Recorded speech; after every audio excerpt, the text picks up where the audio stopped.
সকালবেলা যদি পড়েন 3 বার আউযু বিল্লাহিস সামিল আলিম মিনাশ শাইতানির রাজিম 3 বার পড়ে সূরা হাশরের শেষ 3 আয়াত যদি তেলাওয়াত করেন, তাহলে আপনার জন্য আল্লাহ তাআলা 70,000 ফেরেশতা নিয়োগ করবে।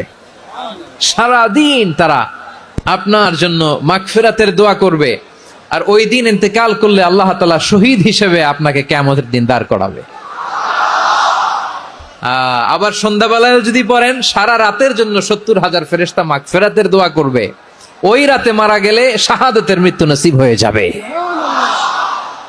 আযকারুস সাবাহি ওয়াল মাসা, সকাল সন্ধ্যার যে জিকির, এই জিকিরের অন্তর্ভুক্ত করে নেবেন এই ওয়াজিফাটা।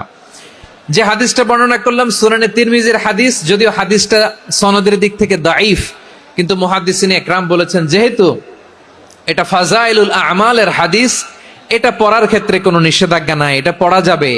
সো সকাল সন্ধ্যা যদি সুযোগ হয় এই ওয়াজিফাটা যেন আমরা পড়ি।